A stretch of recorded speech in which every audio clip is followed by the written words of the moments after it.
Nicolae Miu. This is an interesting story. The Wisconsin River stabbing, people out for a nice day, tubing on a river in Wisconsin. I've actually tubed that river about 20 years ago.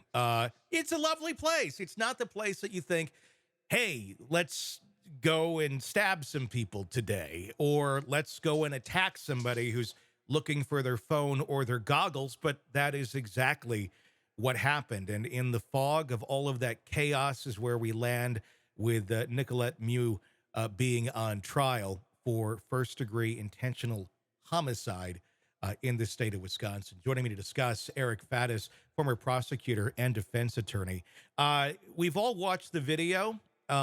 We've now, a lot of us, we've seen the arguments that have been made. There's been lies on both sides of the aisle on this, and we'll talk about some of those individually. But the first time you saw this video, before even knowing someone got killed, before knowing, because honestly, it took me a little while to even realize, oh, someone was stabbed here, until you saw some of the further longer cuts, the blood in the water. But before that, it didn't really appear that way. What was your thoughts? What was your reactions when you saw that group of kids, not even kids, they're young adults. They weren't 12-year-olds. They were 17, 18, 19, 20 and plus, ganging up on a guy who's looking for a cell phone in a river. Yeah, it seemed pretty chaotic, pretty hectic. There's a ton of noise. There's a ton of people. There's a ton of stimuli. So a lot for a person to process and assess in terms of what's going on in this situation. So awfully chaotic and kind of a recipe for disaster that we learned played out afterwards.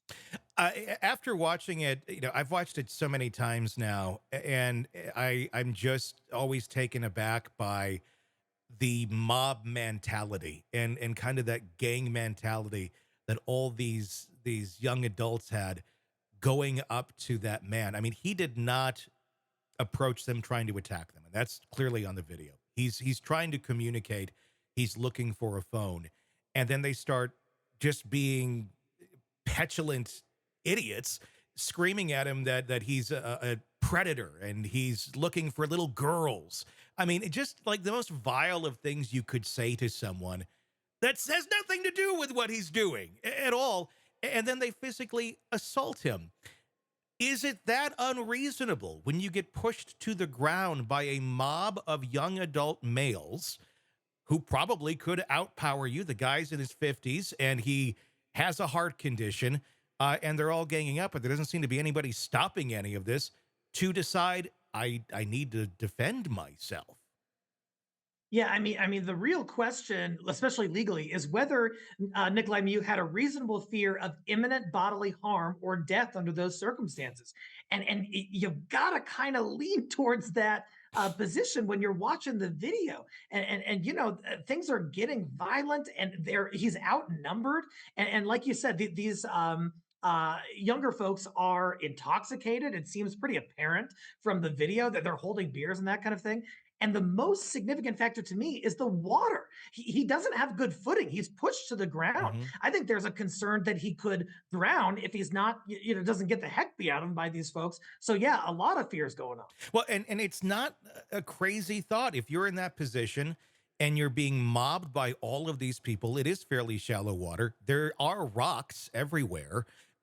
You don't have good fitting. You could easily hit your head. You could easily be knocked out. I'm sure his heart condition is going through his mind as well, because he wasn't in the greatest health at the time that was happening. I don't know. I mean, it's a horrific tragedy that these kids, that one of them died and the others had very horrible wounds. But at the same time, this is the mob that attacked this guy. Had there been more calm and reason going on, I think it would have been a very different outcome. I found it interesting. Some of the kids were trying to make that argument on the stand, saying, well, if he just used his words. Mm-hmm. He did. You were all screaming at him that he was a child molester. It's not that crazy to me that this guy was going to try and defend himself. Did he go too far? Well, obviously, yes.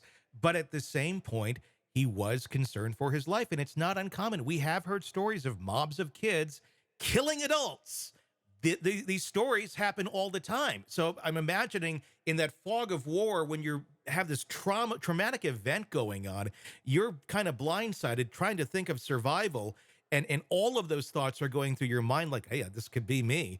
Um, to lash out, and you could argue, you could have waved the knife around saying "get back," but in a split-second decision, I don't think he had much of a choice.